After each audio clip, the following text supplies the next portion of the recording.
Want your SaaS application to automatically handle trials, subscriptions, invoices, and even M-Pesa payments without having to manually code an entire billing system from scratch. In this video, I will show you how to exactly set up that, from creating trial subscriptions using Django signals, adding of invoices, and even handling payments.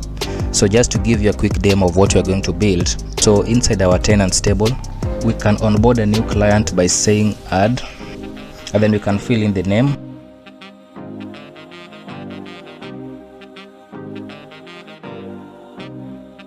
So once I'm done, whenever I hit save, that will automatically create a subscription for our new client.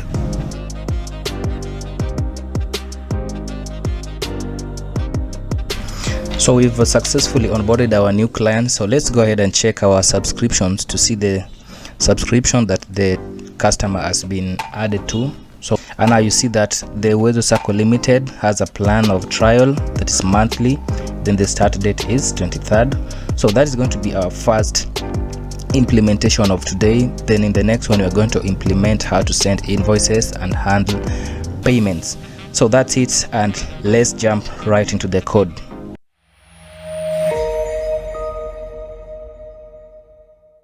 So inside my code here, I do have applications, accounts, billing that will handle all the billing stuff. We also have the main application that is called Flexicash, as well as the tenants. So our main focus today is going to be on the tenants application as well as the billing. So let's go ahead and check our tenants application.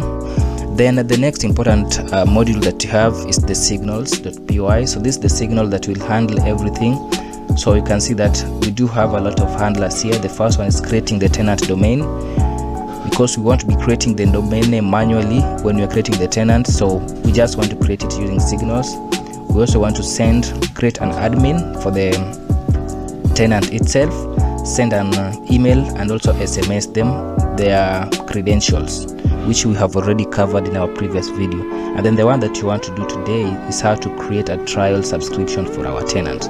So this is the handler that will do it. So I noticed that my signals was growing big, so I decided to create a new directory that is called signal handlers, which contains all the handlers for our signal here. So everything is defined inside the signal handlers. Then we just import them and pass them here.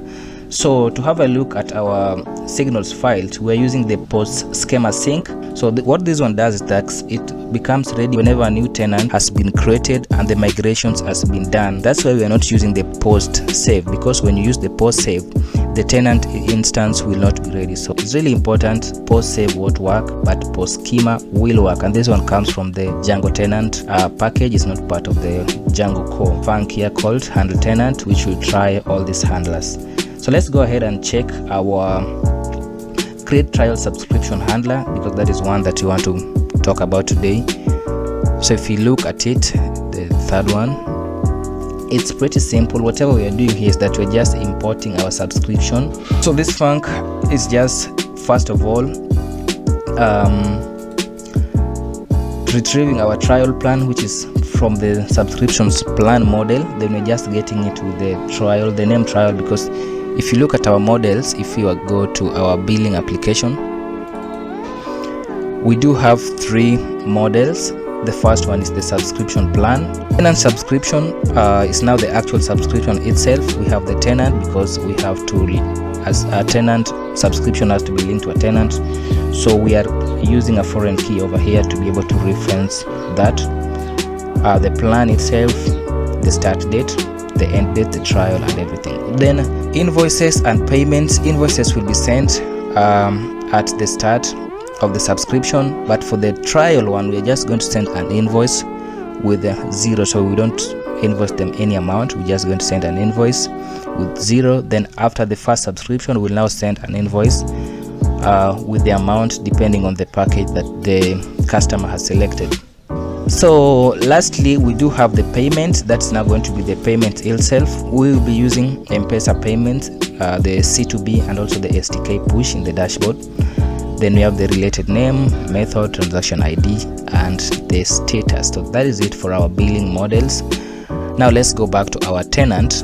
inside our signals.py. So that is account. So let's go back to the tenant inside the create trial subscription. All right, so we are just importing the tables that we just defined inside our models.py in the billing application. So the tenant is going to be the tenant, not founder. That will be able to handle the trial plan gracefully without throwing any errors. Then lastly, we're just creating a new tenant, and this handler will be able to be called inside our signals.py, because you see all of these handlers, if you were to just jump them inside one single file, the program was going to be really huge. So we're just having the trial subscription plan over here. Then we are now going to just pass it the tenant. The tenant is safe over here. You can see it. We have it from our receiver as a parameter. So that is that, and then it will be able to be used inside our trial subscription here. And that is how we create the trial using, let's go ahead and test the application once again. So in this case, I want to onboard a new client. So just back to my, so I'm going to onboard a new, I'll start by adding the name.